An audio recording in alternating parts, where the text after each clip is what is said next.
Hello everyone, I'm John D. Villarreal and I'm right here at the Cary Business School in downtown Harbor East in the beautiful Baltimore. We had an incredible business conference yesterday. It was on entrepreneurship, civic engagement, and innovative programming. We had people from venture capital here, academics, people from business and local business incubators talking about the business and venture and startup climate in the greater Baltimore area. How do we teach those kinds of entrepreneurship and venture capital skills in the classrooms like here at the great John Hopkins Cary Business School? It was very exciting. This is one of many panels. Please look at all the videos. Please enjoy this great panel coming up right now. And startup ecosystems in the Northeast Corridor. And Tricia Homer, who wears many hats that she'll tell us about. She's a small business owner, a TV and film personality actually, and an educator at the University of Maryland. So welcome. Tricia and Jennifer, either one of you can start. Why don't you start by telling us a little bit more about yourselves and how you got where you are and what challenges you faced along the way. Yeah, absolutely. I don't think I need the mic. I teach students to project their voices, so I hope I can do that myself. Okay. So about me, I'm currently at the Smith School of Business at the University of Maryland, the executive communication coach, and I support our full-time MBA and our executive MBA students on how to project confidence and really just get out of their own way. I focus mostly on presentation skills and public speaking.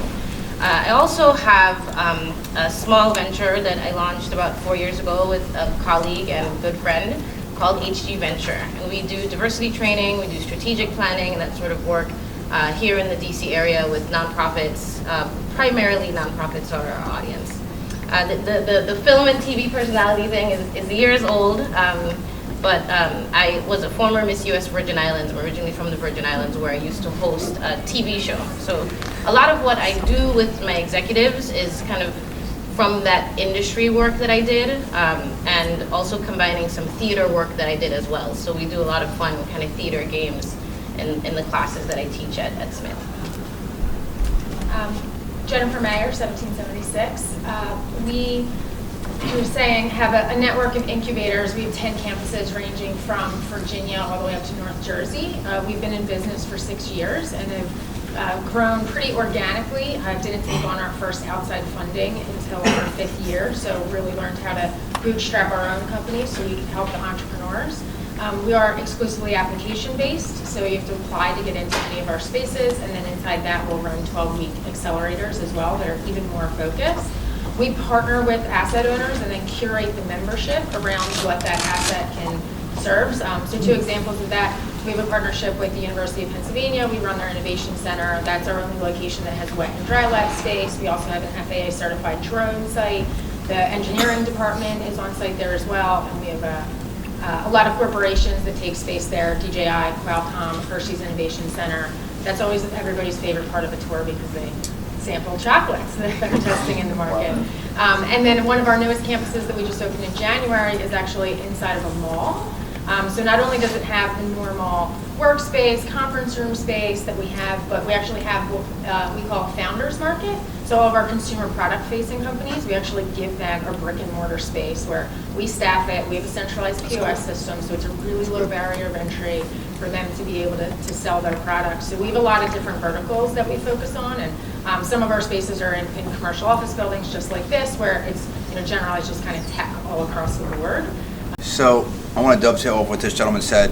I'm a student here doing the MBA and a Master in Communication, but I used to be a lawyer out in California at Wilson Sonsini in the Venture Capital Group, although they don't exactly call it that, and I was a partner with Gil Amelio, former CEO of Apple, in his venture fund where they try to get it going.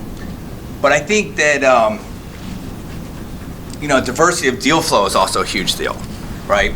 All these deals sort of look the same way. We're going to do coding, we're going to be the next Google, we're going to be the next X, Y, and Z. But I really like Marcus Lemonis on the profit, because there's a lot of companies out there in rural communities or all over the US that are extremely profitable and can eject $5, $10, $15 million a year. They call them lifestyle businesses. They may not go public, but they can be really powerful. And I did some stuff with Full Circle Fund, which is kind of out in San Francisco, kind of social investing, and we were trying to get our hands around, well, how do we take these venture principles and empower or supercharge, different communities? And I think that's we have to get our hands around and our minds around different deal flow and what deals can look like and how to use our brains and networks to do many different things in the community. That they don't all have to be the next, like I said, Google and Apple. And then I'm going to tag along with what you said and what was discussed in the last panel of the need for sort of development of labor, because I think that that would be an investment in the development of labor in these communities. So it seems to me that a big problem that many companies are experiencing is that there is a lack in both the quantity and the quality of the labor that they're looking for that is unique in that it's not only of high quality, but it provides a unique insight and perspective. So I think that it would be an intentional and valuable pursuit, both just like in a principled sense, but as well as in an economic sense, to sort of invest in that, to develop the labor force in a way that allows you to be more economically successful in the long term, even though that decision may not yield as many benefits in the short term. Right. That's exactly what they're experiencing in the Virgin Islands right now. You know, it's getting reliable labor, totally. How amazing was that? That was a great panel, and I want to get your comments below. You tell me what you thought about that, and let's get some feedback and dialogue going about this. Now, stay tuned for the other great videos that I have on this entire conference. Please check those out in the video description below on YouTube. Don't forget to rate this video up. Also, please comment below and post it on your social media sites. My name is John D. Villarreal, and I will see you next time.